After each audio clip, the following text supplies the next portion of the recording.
میرے حضور نے ارشاد فرمایا جب کوئی شخص فوت ہو جاتا ہے تو اس کا جو سلسلہ اعمال ہے منقطع ہو جاتا ہے، عمل کے کھاتے کلوز ہو جاتے ہیں، لیکن فرمایا 3 سلسلے ایسے ہیں جو ختم نہیں ہوتے، 3 کھاتے ایسے ہیں جو جاری رہتے ہیں۔ اللہ اکبر۔ سب سے پہلے صدقہ جاریہ، دوسری بات میرے حضور نے ارشاد فرمایا علم جس سے لوگ نفع پائیں۔ اللہ اکبر۔ علم کسی کو سکھا دیا، وہ تسلسل باقی رہے۔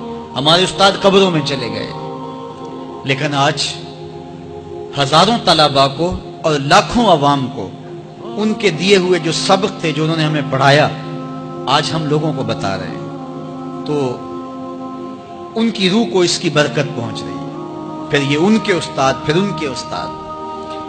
تو علم نافع یہ کبھی بھی کھاتے کلوز نہیں ہوتے۔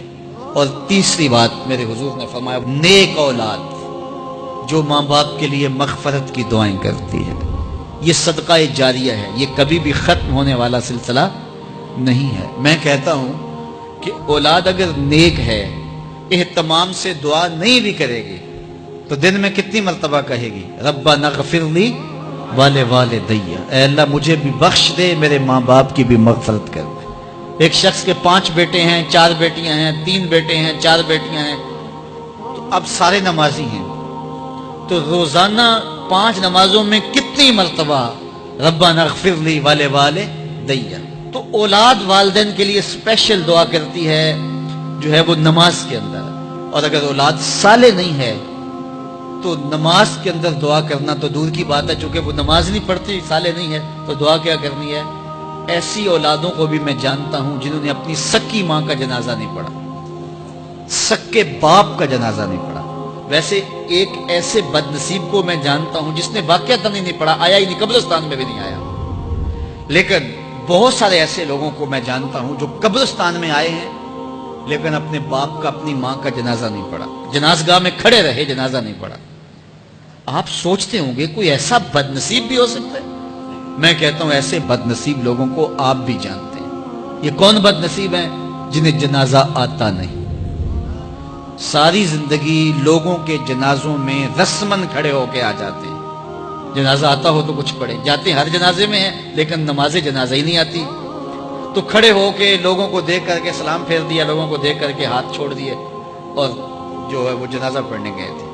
اور جب اپنے ماں باپ فوت ہو جاتے ہیں تو کیا سارے کام چھوڑ کے جنازہ سیکھتے ہیں کہ ساری زندگی لوگوں سے فراڈ کیا، دھوکہ کیا، آج اپنی سکی ماں کو دھوکہ تو نہ دوں، آج اپنے سکے باپ سے تو فراڈ نہ کروں۔ ساری زندگی جو لوگوں سے فراڈ کرتا رہا، پھر ایک دن اپنی سکی ماں سے بھی فراڈ کیا، اپنے سکے باپ سے بھی فراڈ کیا۔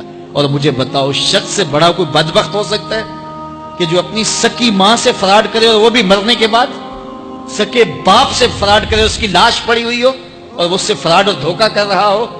اگر اس کے اندر ضمیر ہو تو ڈوب کے مر جاتا کہ میں اپنی ماں سے فراڈ کر رہا ہوں اور اپنے باپ سے فراڈ کر رہا ہوں۔ تو یہ کتنی بڑی بد نصیبی ہے کسی اولاد کی اور کسی ماں باپ کی بھی کہ اس کی اولاد بھی اس کے لیے جنازہ پڑھنے کی صلاحیت نہیں رکھتی ہے۔ اور وہ کتنے خوش نصیب ماں باپ ہیں جن کا جنازہ خود اولاد پڑھاتی ہے۔ اتنی صلاحیت اور اس قدر اللہ نے ان کو خیر کی توفیق دی ہے کہ وہ خود اس قابل ہے اور اس منصب پہ ہے کہ وہ اپنے ماں باپ کا خود جنازہ پڑھائے۔ کوئی جنازہ پڑھائے بڑی برکت ہے، لیکن جس خلوص سے بیٹا دعا کر سکتا ہے کوئی اور تو نہیں کر سکتا ہے۔ تو اپنی اولادوں کو نماز جنازہ سکھاؤ، اپنی اولادوں کو دین سکھاؤ، یہ عادی بن جائے نماز کے، تاکہ بعد از انتقال دعاؤں کے سلسلے جاری رہیں۔ جو شخص روزانہ اپنے والدین کے لیے مغفرت کی دعا مانگے، والدین زندہ ہوں تب بھی، فوت ہو گئے ہوں تب بھی، علماء فرماتے ہیں ساری زندگی اس کے رزق میں بے برکتی نہیں آ سکتی۔ تو اپنے ماں باپ کو خوش رکھیے گا اگر زندہ ہیں تو، اور اگر فوت ہو گئے ہیں تو ان کے لیے دعاؤں کا سلسلہ کبھی بھی موقوف نہ ہونے دیجیے گا۔ 5 گانا نمازوں میں تو دعا چلتی ہی رہتی ہے، اس کے علاوہ بھی دعا مانگے۔ اللہ آپ کو، مجھے، سب کو اپنی رحمتوں کے سائے میں رکھے، ہم سب کے ماں باپ کی مغفرت فرمائے۔